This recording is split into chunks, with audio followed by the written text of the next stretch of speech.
Hi there. I don't particularly fancy this race at Taunton, the 10 past 2. So I thought I'd take the opportunity of setting up a lay the field with variable green up just to talk about my thinking about that particular topic, as I've released a number of videos and posts recently and I am still to be convinced. So let me just first of all assign the strategy to it. So I've got one called the Staggered LTF with variable green up.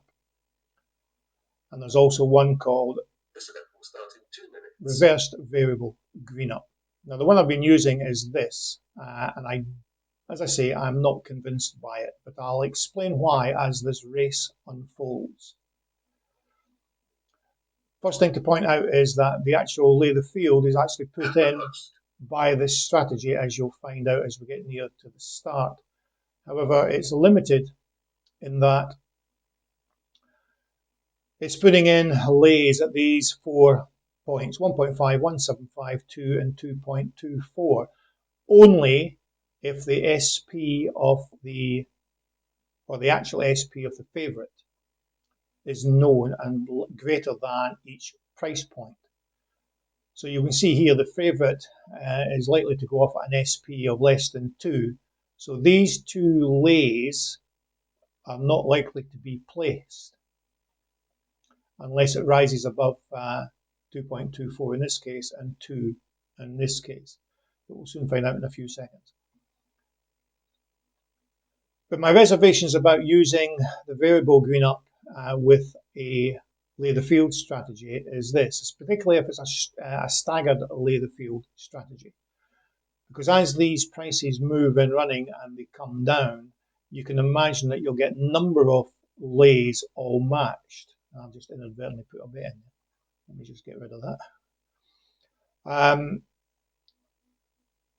As the lays get matched, clearly the liability is going to vary during the race as those lays get matched, and the maximum available profit will also vary. And consequently, the get out point as the race progresses will chop and change between all these little subsections, all these get out points, all these green up positions will vary. Now the thing about that, this one that I've got assigned here is a variable green up, that's based on the maximum profit. So as each lay is matched and more lays are matched, you will find that the maximum profit continually increases, and consequently the green up position increases. And so you may find yourself with a situation where the green up process is continually getting away from you as bets are accepted and matched in the market. And what I've found when doing this is you are still essentially relying on multiple horses being matched in order to green up. This market is now. If I switch back to the bets, we're off and running, so these bets should start to go in. There we go, and you'll see that we have got 1.5 and 1.75, and that's it. So at the moment, our maximum liability is 22 and our maximum profit is 32.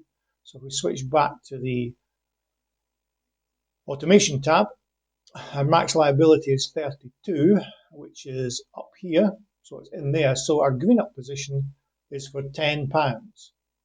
So if nothing else was to get matched and out of office drifted, we may actually be able to green up for £10. But you also may find that before we reach that point, another runner is matched. But we'll just sit and watch. But the main concern with this particular method of doing an LTF is the fact that the green up all position can get away from you as bets are taken. Which is one of the reasons I also did a staggered LTF with a variable green up reversed. And what that does is for each maximum profit window,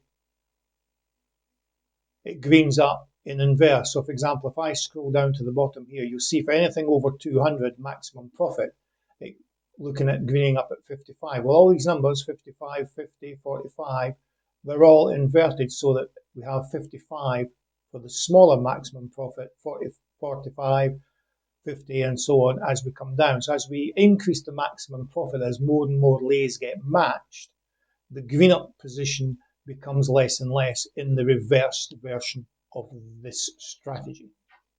And the idea behind that is to try and trap a green up position as more and more lays are matched, but not necessarily to a point where in a normal LTF it's enough to green you out, if you see what I mean.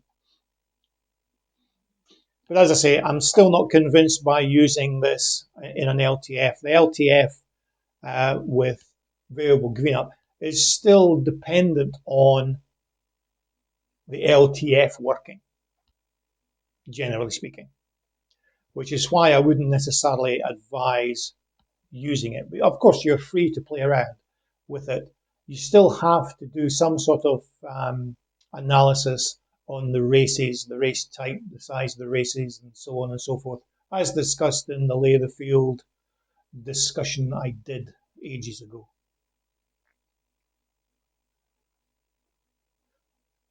Now, in the case of this race, it's not unusual in a novice hurdle for the short price favourite to essentially dominate the market throughout the race, and that appears to be what's happening here.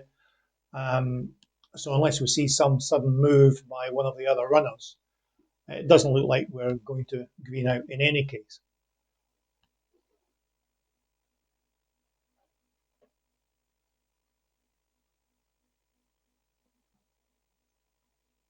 Now you'll see here, remember right at the very start, I was saying that there was a green up position of £10, but of course we've had more matches. And so that green up position has moved, and there it's been triggered now. At £80, it then triggered a green up position of £25.